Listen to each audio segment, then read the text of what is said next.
قرآن کی وہ آیت جو ہم سب کی زندگیاں بدلنے کے لیے کافی ہے، اس آیت کے ذریعے اللہ تعالیٰ ہر ایک کو سنبھال لیتا ہے۔ کسی بھی حالات سے آپ گزر رہے ہیں، کوئی پریشانی سے گزر رہے ہیں، تو اللہ تعالیٰ آپ کو کہیں نہ کہیں کوئی نہ کوئی ذریعے سے سنبھال لیتا ہے۔ اگر آپ کے پاس پیسہ نہیں ہے تو اللہ تعالیٰ نے آپ کو اولاد کے ذریعے سنبھال رکھا ہوتا ہے۔ اگر آپ کے پاس اولاد نہیں ہے تو اللہ تعالیٰ نے آپ کو عزت دی ہوتی ہے، آپ کو لوگوں میں مرتبہ دیا ہوتا ہے۔ اگر آپ کی شادی نہیں ہو رہی ہے تو اللہ تعالیٰ نے آپ کو جاب بہت اچھی دے رکھی ہوتی ہے، آپ کے پاس پیسے کی بہت ریل پیل ہوتی ہے۔ اگر آپ کہیں پر کامیاب نہیں ہو پا رہے ہیں، نہ آپ کی شادی ہو رہی ہے، نہ آپ کی جاب لگ رہی، تو آپ کو سپورٹ سسٹم، فیملی سسٹم بہت اچھا اللہ تعالیٰ نے دے دیا ہوتا ہے۔ کہیں نہ کہیں سے کسی نہ کسی حال میں اللہ تعالیٰ سنبھال ہی لیتے ہیں، اور یہ آیت اس چیز کا پرفیکٹ ایگزامپل ہے کہ اللہ تعالیٰ کیسے انسان کو سنبھال لیتے ہیں۔ اللہ تعالیٰ انسان کو بتاتے ہیں کہ میں نے تمہیں ہر چیز سے سنبھال لیا ہے۔ اگر وہ پریشان ہے تو اللہ تعالیٰ کی یہ آیت اس کے دل کو ٹھنڈک دیتی ہے، اس کو نرمی دیتی ہے، اور وہ آیت ہے وَمَن يَتَّقِ اللَّهَ يَجْعَلْ لَهُ مَخْرَجًا۔ اس آیت میں اللہ تعالیٰ نے فرمایا ہے کہ تم اللہ پر یقین کرو، اللہ تعالیٰ تمہارے لیے ڈیفیکلٹی، پریشانی سے نکلنے کا کوئی نہ کوئی راستہ بنا دے گا۔ ہمارا کام صرف اور صرف یقین کرنا ہے، ہمارا کام صرف اور صرف دعا کرنا ہے، ہمارا کام رزلٹ دیکھنا نہیں ہے کہ اللہ تعالیٰ رزلٹ دے رہے ہیں نہیں دے رہے ہیں، میں تو اتنی دعا کر رہی ہوں، میں تو اتنے وظائف کر رہی ہوں، اتنی محنت کر رہی ہوں، مجھے تو رزلٹ مل نہیں رہے۔ ایک بات آپ لوگوں کو بتاؤں، بہت امپورٹنٹ بات ہے دھیان رکھنے کی، اور یہ بات مجھے ہمیشہ ہر کام میں کنسسٹنٹ رکھتی ہے۔ وہ بات یہ ہے کہ آپ جب کوئی چیز کوشش کرتے ہو نا، تو آپ کو نہیں دکھ رہا ہوتا کہ تبدیلی آ رہی ہے، لیکن آپ جب بار بار اس چیز میں کوشش کر رہے ہوتے ہو نا، تو اس میں تبدیلی آ رہی ہوتی ہے، اور وہ تبدیلی پھر آپ کو ایک دم نظر آتی ہے۔ اس سے ریلیٹڈ ایک ویڈیو میں نے دیکھی تھی جس میں ایسا تھا، ایک پانی کا گلاس تھا، اس کے اندر گندا پانی تھا، ٹھیک ہے۔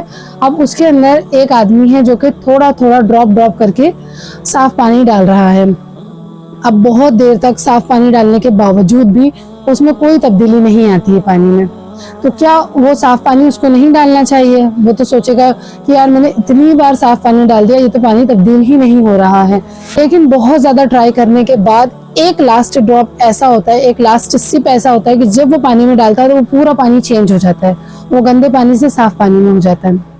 تو اس کا کیا مطلب ہوتا ہے؟ اس کا یہ مطلب ہوتا ہے کہ جب آپ کنسسٹنٹلی کوشش کر رہے ہوتے ہو نا، اللہ تعالیٰ سے دعا کر رہے ہوتے ہو اپنے معاملات آسان کرانے کے لیے، تو پھر اللہ تعالیٰ کے یہاں آپ کی جو دعائیں ہیں وہ جاتی ہیں، ہر بار جاتی ہیں۔ اس کا جو ٹائمنگ ہے وہ اللہ تعالیٰ نے ڈیسائیڈ کیا ہوتا ہے، آپ کو اس ٹائمنگ پر اللہ تعالیٰ سے راضی ہو جانا ہے۔ آپ کو اللہ تعالیٰ سے کہہ دینا ہے کہ اللہ تعالیٰ جب آپ سمجھتے ہیں یہ چیز میرے لیے بہتر ہے تب آپ مجھے دے دیجیے گا، اور اس پر مجھے راضی، خوش اور مطمئن کر دیجیے گا۔ اور اسی آیت میں اللہ تعالیٰ آگے اور فرماتے ہیں کہ جو لوگ اللہ تعالیٰ پر یقین کرتے ہیں نا، ان کے لیے اللہ تعالیٰ رزق کے بہت سارے راستے بناتا ہے، اور ایسے راستے بناتا ہے جو کہ اس نے ایکسپیکٹ بھی نہیں کیے ہوتے، جس نے اس کی امید بھی نہیں کی ہوتی۔ اور رزق صرف اور صرف پیسہ نہیں ہوتا، شادی بھی رزق ہوتا ہے، اچھا پارٹنر بھی رزق ہوتا ہے، اچھے ماں باپ بھی رزق ہوتے ہیں، اچھی اولاد بھی رزق ہوتا ہے، اچھا گھر بھی رزق ہوتا ہے، اچھے پڑوسی، اچھی صحت، اچھا اخلاق، یہ ساری ہی چیزیں رزق کی ہی گنتی میں آتی ہیں۔ تو ہمیں کیا کرنا ہے؟ ہمیں صرف ایک چھوٹا سا کام کرنا ہے، وہ یہ ہے کہ ہمیں پورا یقین توکل اللہ پاک پہ کر لینا ہے۔ اب جب بھی آپ کا ایمان ڈگمگائے، آپ کے حالات بہت زیادہ خراب ہو جائیں اور آپ کو لگے کہ اب تو کچھ نہیں ہو سکتا، سب کچھ ختم ہو گیا، تو ہمیں اس چیز پر یقین رکھنا ہے کہ میں صرف اور صرف ایک چھوٹی سی انسان ہوں، لیکن جو میرا مالک ہے، جو میرا رب ہے نا، وہ ہر چیز پر قادر ہے، اس کا ایک کن ہر چیز بدل سکتا ہے، تو مجھے اس پر یقین رکھنا ہے۔ اور آپ کا یہ یقین اتنا زیادہ مضبوط ہونا چاہیے کہ کوئی آ کر آپ سے کہہ دے کہ یہ نہیں ہو سکتا، آپ کہیں گے کہ نہیں، مجھے میرے اللہ کی ذات پر یقین ہے کہ میرا اللہ کر کے دے گا۔ اور اسی آیت میں اللہ تعالیٰ نے آگے اور فرمایا کہ اللہ تعالیٰ اس کے ہر پرپس کو اکمپلش کر دے گا، اس کے ہر پرپس، اس کی ہر چاہت کو پورا کر دے گا۔ اور اللہ تعالیٰ نے ہر چیز کا میجرمنٹ سیٹ کیا ہوا، یعنی ہر چیز کی ٹائمنگ، ہر چیز کی کوانٹیٹی، کوالٹی، ہر چیز اللہ تعالیٰ کا میجرڈ ہے۔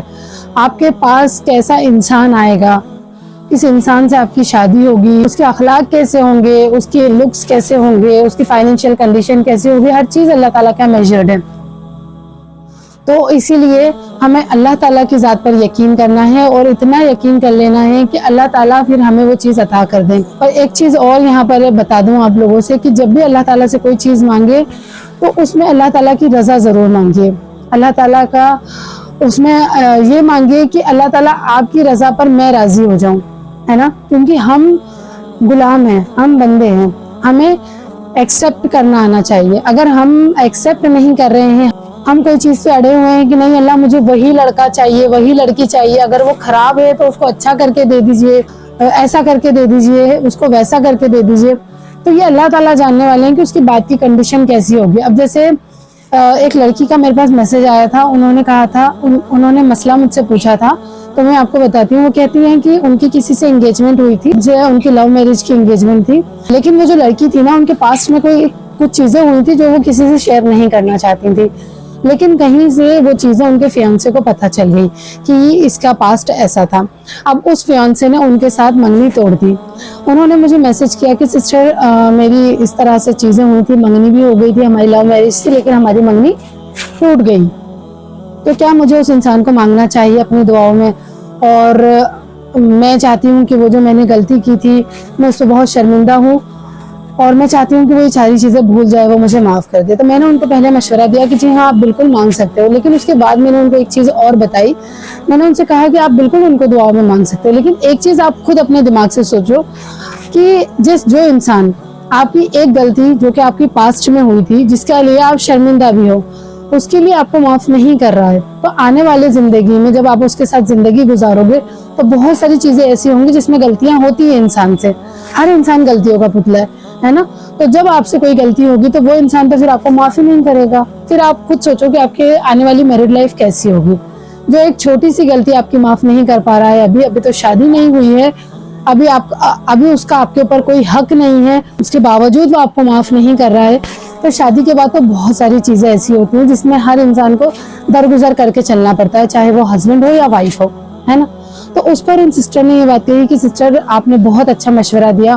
اور ہاں اس کے ساتھ میں نے ان کو ایک چیز اور کہی تھی کہ آپ نا جو بھی دعا مانگے اس میں اللہ تعالیٰ کی رضا مانگے، اللہ تعالیٰ کی خوشنودی مانگے کہ اللہ تعالیٰ میرے لیے جو بہتر ہو وہ کر دیجئے، مجھے وہ عطا کر دیجئے، لیکن اس پر مجھے راضی خوش اور مطمئن کر دیجئے.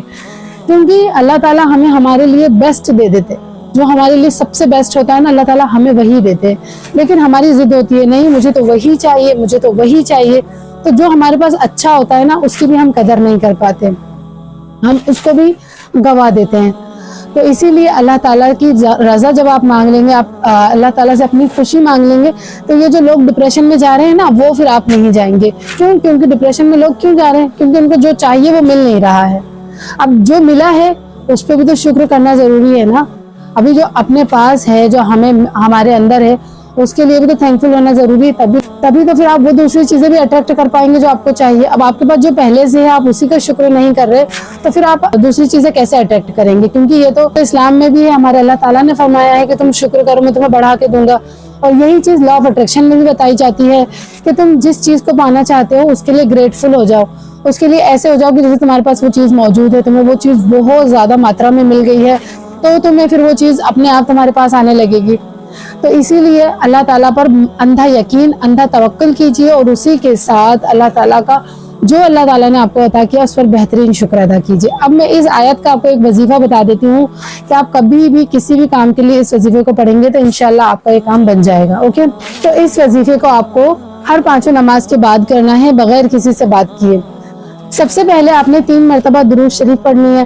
درود ابراہیم پڑھ لی جائے تو سب سے بیسٹ ہے، کیونکہ یہ سب سے زیادہ اوتھینٹک درود ہے اور سب سے زیادہ پسندیدہ درود شریف ہے، یعنی کہ یہ اللہ تعالیٰ کی پسندیدہ درود شریف ہے، کیونکہ اس کا حکم ہمیں نماز میں دیا گیا ہے. اس کے بعد آپ نے ایک بار آیت الکرسی پڑھنی ہے، اور اس کے بعد آپ نے ایک بار سورہ طلاق کی یہ والی آیت پڑھنی ہے جو میں آپ کو یہاں پر اسکرین پر بھی لگا دیتی ہوں. وَمَن يَتَّقِ اللَّهَ يَجْعَلْ لَهُ مَخْرَجًا، یہ والی آیت آپ نے ایک بار پڑھنی. اس کے بعد آپ نے ایک بار ہی سورہ فاتحہ پڑھنی ہے، اور اس کے بعد آپ نے 3 بار سورہ اخلاص پڑھنی ہے. اینڈ دین اس کے بعد آپ نے لاسٹ میں 3 مرتبہ درود ابراہیم پڑھ کے اس وظیفے کو کمپلیٹ کر لینا ہے. اینڈ دین اس کے بعد جو بھی آپ کی چاہت ہے، جو بھی آپ کی حاجت ہے، اس کے لیے آپ نے دعا کرنی ہے.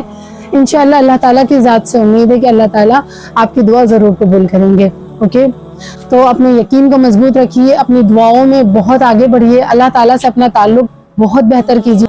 انشاءاللہ آپ اپنی لائف میں بہت ساری ٹھنڈکیں، خوبصورتیاں دیکھیں گے. اوکے، آئی ہوپ آپ لوگوں کو یہ ویڈیو اچھی لگی ہوگی. جلد ملتے ہیں نیکسٹ ویڈیو کے ساتھ، تب تک کے لیے فی امان اللہ.